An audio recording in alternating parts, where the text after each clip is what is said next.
This is the time when we go into what we call our community moment, where someone from the Oasis community gets up and shares a thought for the day. Could be their journey to free thought, could be something from a book they've read, or just some idea about life. And today we have a special one, and I just think I'm going to let Shirley come up and tell her story. And Shirley was not originally scheduled to do one today. Aaron Prazen, is Aaron here? I thought I saw him walk in. We have to touch base later because I got to get I have a date for you now. But anyway, Aaron was supposed to do it today, and the idea for this community moment came out of a conversation that Shirley and I had this week, and I just thought, we need to do it. So Aaron graciously gave up his spot, and we're going to have Shirley do hers instead. So let's give a warm welcome to Shirley Van Vliet.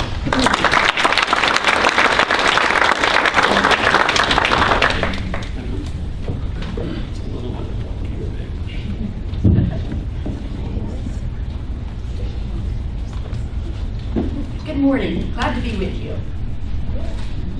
I'll set my timer here because I could forget and keep talking. How many of you have heard the saying, "There are no atheists in foxholes"? Yeah, I thought so. Or how about, "Only trusting God can give you peace in times of trouble," especially if you're facing your own death. I thought most of us had. It seemed to be true. I had grandmothers that were very, very faithful in their religious experience, trusted the Lord. When my one grandmother, I was close to her when she died, and her doctor, as well as others in the church, said, it's obvious that she had such a close relationship with God. She never would have been able to face her own death with such peace if she had not. I grew up thinking that must be true. Have you ever wondered, if I face my own mortality, how will I feel? Will I have that peace? When you have a life without God, without the church members surrounding you, many times they become our family. Will we be afraid? Will we have questions that keep us from having peace at that time? Will I want to run back to the open arms of God or the church, as the case may be? Would there be doctrines that I've doubted that now maybe make more sense as I'm cramming for the finals? I had memorized the stages of grief in college. Those have been now cast into a lot of doubt. But I knew about denial, anger, bargaining, depression, and then finally acceptance. And wondered, would I be angry? Would I be depressed? Well, I have had the opportunity recently to discover my response. And unfortunately, it's not just been academic. A year ago, March, I was diagnosed with carcinosarcoma, endometrial, and a lot of endometrial or uterine cancers are highly curable. Surgery and you're good to go pretty much 95% of the time. Unfortunately, mine was a really rare type. Only about 4% of endometrial cancers has a really poor prognosis, and not much has been done, if anything, to help the outlook in the last 30 or 40 years. So it didn't look good for me, but some people could make it from what I read, and I hoped I would.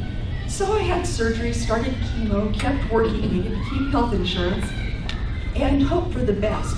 But every time there was a twinge here, or a pulling there, or a cough, or something, it was hard not to think that maybe the other shoe was about to fall.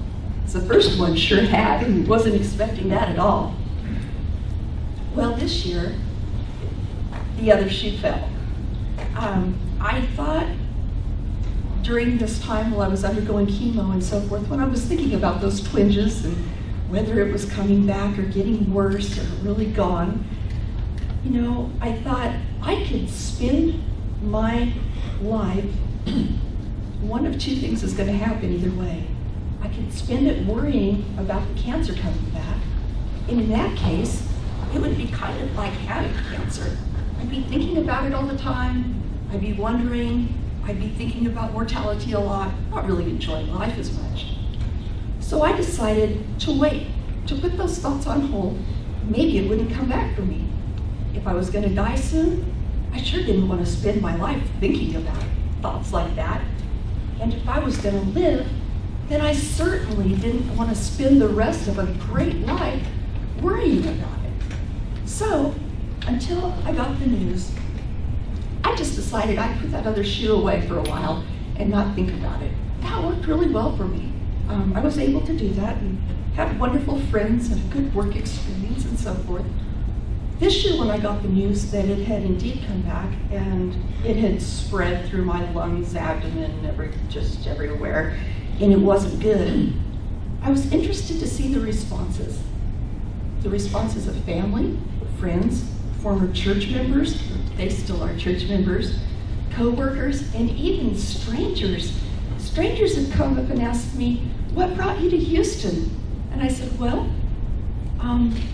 they said, "Was it a job?" No. And I didn't know what to say except answer them honestly. And they told me, "Oh, you must have such deep faith." My answer was, ironically, no. And what's shocking is my response. I'll get to that in a minute. Friends and family and church members have sent me cards, sent me books, wonderful, loving, caring responses with the thought that I'm going to be lost eternally because of my decisions. And my mother especially, and other family and friends who've been brokenhearted and trying to help me back to the Lord and trying to help me back to the doctrines that I grew up with. They think that I can just choose to believe. Well, I chose to believe for decades and it never took off. It just never worked for me since I was a kid. So that hasn't worked well. So that's been my experience with family, friends, and church members, and even strangers. But what's been strangest most of all to me, interesting, was my response. My internal response. Because Sorry, Shirley. Was God. Okay.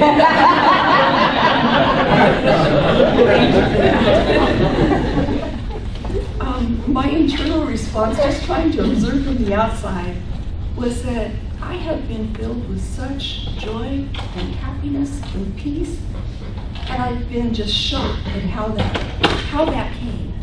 And it's not that I'm not sad, because I have a lot to live for, believe me. I left my newborn grandson 2 weeks and 3 days after he was born to get better medical treatment. And I left a job I loved and my family and friends within 3 days. So that's been really difficult. I really, really appreciate you being such a caring community here. And it's been a wonderful help. And I would have said blessing in the old days of my life. But I just want you to know that it is possible to be in the metaphorical foxhole and not run back to those beliefs. It is possible to have peace and joy and happiness. I have a few suggestions for you, even though hopefully you'll live another many, many years. I would suggest to you that each of you take time to go there. Go there in your mind. How are you with the questions? How are you with deep down how you feel about your own mortality? Secondly, give yourself permission. I had to give myself permission not to know all the answers, and that's okay. I don't have to know all the answers. I'll just learn as much as I can in the meantime, and I'm at peace with that. Third, prepare. Emotionally, financially, wills, trusts, powers of attorney, living will, all that stuff, you know, it's important to get it done, and easier to get it done beforehand than when you're facing all these decisions. And last, live every day with joy and purpose. I spent decades living for heaven, trying to help other people get there, and not really living here. And I finally learned that lesson. I encourage you to live. Live with joy, live with purpose, but live. Thank you.